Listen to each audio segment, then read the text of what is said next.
Pretty cool. He actually built this with his bare hands. And when I say that, I mean he punched every individual staple into the carpet, just gah, gah, gah, until his knuckles were bleeding. And then he tasted it and he's like, tastes like gravy. My blood tastes like gravy. No, that's pretty cool. You guys to do that for us, though. It's awesome. You know, it's hard to hit on women when you've got the body of a 15-year-old altar boy. But as hard as that is, it's even harder to fight off an old horny Catholic priest that's twice your size.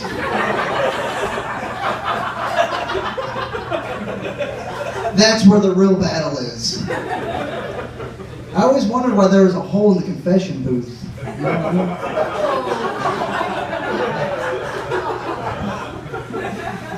Do you have any idea how hard it is, though, to go into a bar and try to buy a woman a drink just to have her be like, "Aww, you're not supposed to be in here, honey. Guys, come here, look at this. Look at this little kid came in the bar. Come here. Look at him, he's got a little button-up shirt and little dress pants." They just picked me up and hold me. They're like, "You guys want to hold him? Oh! Come on, let's go find your mom. Come on." Yeah. Actually, Mother's Day was a couple weeks ago, and it was pretty cool. It was bringing up some memories for me growing up. And I remember this important lesson that my mom taught me whenever I was probably about 15 years old. She bought me a new pair of shoes. And so the first thing I do is go over to my friends, and I'm like, "I got new shoes. You guys don't got new shoes like these. Where are your new shoes at?" And then I didn't know my mom was actually behind me when I was doing that. And she goes, "You think that's funny? Take your fucking shoes off." I go, "What?" She's like, "Take your fucking shoes off your feet now. I will whoop your ass in front of your friends." So I take my shoes off. She takes my shoes back to the store, returns them, and buys my friends new shoes. She literally put the shoe on the other foot. So then she took everyone to Chuck E. Cheese, but I couldn't go in because I didn't have any shoes. So I had to wait in the car with the dog, and I'm just watching everybody have a good time through the window, you know. And I look over at the dog, and he's looking at me like I'm fresh meat. Like he's been in the car before, you know, he's been in there a lot. And he just goes, "What's up, man? You want to play some cards?" And he just starts shuffling a deck of cards. It was cool. We played cards, we played dominoes, he gave me a tattoo. You know, it was a really cool experience. But I'm going to get real with you guys for a little bit here. My grandpa actually died a few years ago. And it was pretty rough on the whole family because we couldn't really afford to bury him. But we had to think of something because the garage was starting to smell really bad.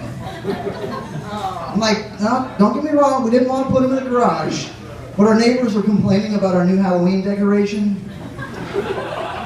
They would say stuff like, "He looks way too realistic, man." Or like, "It's the middle of June." Don't tell me how to celebrate Halloween, you know?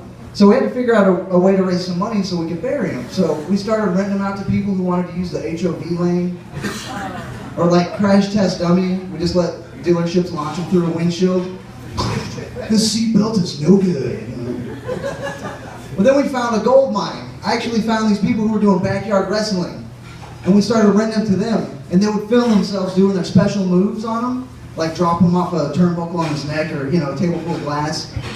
But what you don't realize is a dead body actually weighs more than a living body because it's dead weight.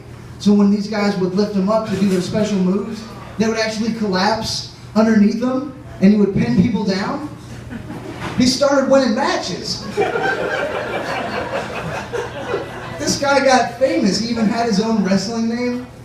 They bring him up to the stage like, "All right, coming up next to the stage, hailing from the 7 depths of rigor mortis,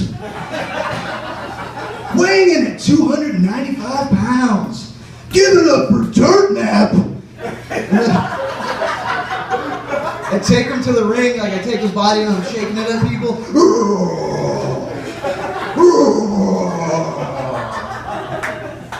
It was cool. Like he even had a limo and some bitches, you know, and a coke addiction. Out of all the good times that I had with my grandpa when he was alive, I think the best of times was sitting in the back of that limo, listening to the Steve Miller Band, and doing cocaine with my dead grandpa. Those were the best of times. Love that guy. That's kind of fucked up. Dead grandpa was cooler than living grandpa. There's a lot of things you can't do when you're built like a stick figure. And one of those things is break up a fight. Like, I cannot break up a fight. If I try to break up a fight at my house, somebody's just going to end up wearing me like a backpack. And I got buddies who want to be in the UFC, but all they do is watch UFC and drink beer. So, like, their octagon is just any random bar. And I'm in the bar with my buddy one night, and he starts getting rowdy, and the bartender looks at me and he goes, "Hey, you need to control your friend." And I was like, "Hey, you need to call the police." Because I could not control this guy. And he's like, "Come on, man, we don't need to get police involved in this. Just calm your buddy down." I'm like, "All right, you know." I go over there, I'm trying to calm him down, I'm trying to break up the fight. Next thing you know, boom, I get hit, I go down. Instantly, everybody in the bar reacts like an adult just punched a little kid in the face. I've got complete strangers trying to protect me from the fight. This biker's like, "You think you're bad hitting little kids, man? You think you're bad hitting kids? Look at him, he's clearly got cancer."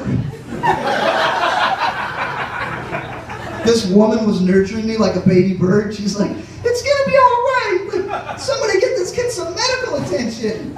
Pull out him in the bar." So they take me to the hospital to make sure I don't have a concussion. And right away I knew something was wrong when we pulled up to the Phoenix Children's Hospital. It was awesome. Nobody asked me for insurance or any form of payment. The doctor came in and put on cartoons for me. Then a half an hour after I get there, the nurse knocks on the door and she's like, "Hey, bud, how you feeling?"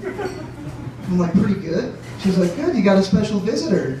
I'm like, "All right, my buddy from the bar, he's coming to check on me. Good friend, right?" I got to meet Big Bird, you guys. I'll leave you guys with this last one here. I was hanging out with my roommate one night, and we were watching TV. Well, he's my old roommate. And we were sitting on my couch, and he starts hitting his chest and coughing. He's all,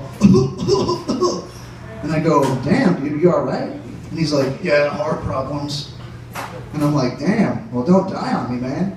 And he's like, "Oh, no, we'll be all right, man. We'll be all right." And I'm like, "No, I don't care if you die. Just like, don't die on me. I don't want your dead body to touch me." As a matter of fact, if you died on my couch right now, I'd probably be like, "Get this guy out of here before he shits his pants." God damn it, David, every time you come over here.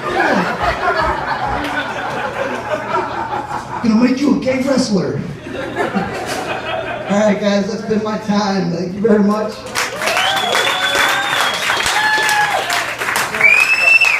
And remember, check in with us on Yelp and let everybody know what's going on here so we can help spread the word. Alright?